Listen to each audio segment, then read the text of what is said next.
بسم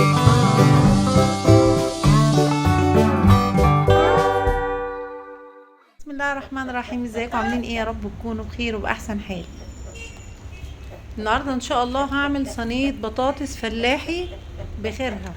يعني ايه بخيرها؟ هتشوفوا معايا الفيديو هتعرفوا ايه صينيه بطاطس بخيرها. انا غسلت البطاطس وغسلتها وحطيتها في الميه زي ما احنا شايفين كده.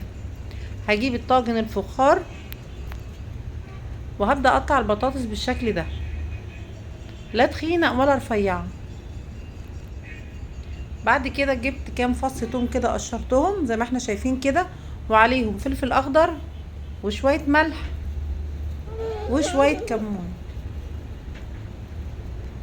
وبعدين هدقهم دقه كويسه كده في الصلايه لحد ما انعمهم على الاخر.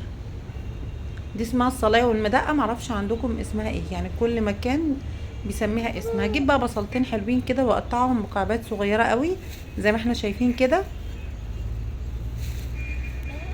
واحط عليهم شويه ملح وشويه فلفل اسمر وهدعكهم مع بعض دعكه كويسه.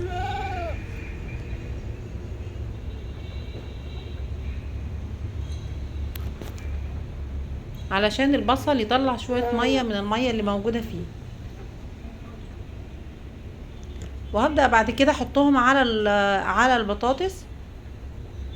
طبعا انا بعمل بدايه غسله ايديا كويس قوي، وبعمل قدام الفرن. دي بقى صينيه البطاطس اللي بخيرها.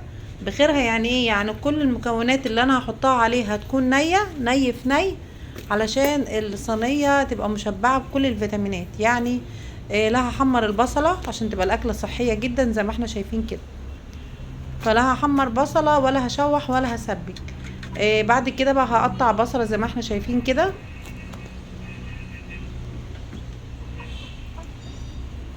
بس دي بقى القطعه الكبيره. البصل بيدي طعم حلو قوي في صينيه البطاطس على فكره.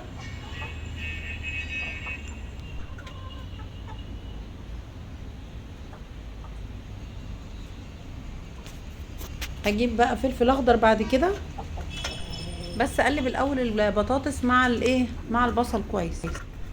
هقطع الفلفل برضو زي ما احنا شايفين كده شرايح او طرنشات. مفيش اسهل ولا اسرع من كده. عايزه اقول لكم كمان بيبقى طعمها ما شاء الله حلو قوي قوي قوي. دي بقى الخلطه اللي انا مسكتها دقيتها في الصلايه. هحط ايه تقريبا معلقتين على الطاجن بتاع البطاطس، ومعلقتين كزبره كبار. الكزبره الناشفه يا جماعه المطحونه بتبقى حلوه قوي قوي على الطواجن، وشويه ملح. وبعدين الطماطم مفرومه متصفيه. عايزه اقول لكم بقى الصينيه دي بيبقى ريحتها وطعمها تحفه، علشان حاطين كل حاجه بخيرها، فكل الطعم بينزل بتشرب منه البطاطس، فبيبقى طعمها ما شاء الله جميل جدا.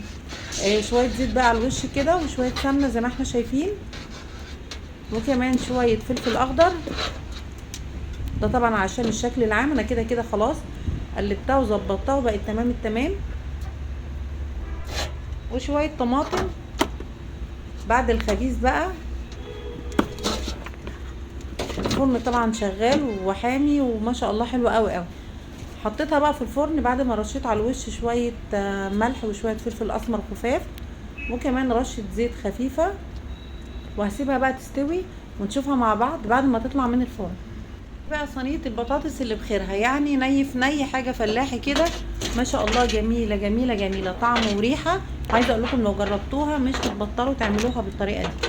كده وصلت معاكم لنهايه الحلقه. اتمنى تكون الحلقه عجبتكم. لو عجبتكم اعملوا لايك وشير ليها، ولو اول مره تشوفوا القناه يا ريت تعملوا اشتراك وتفعلوا علامه الجرس علشان يوصلكم كل جديد. ولو عندكم ملحوظات اكتبوا لي في التعليقات.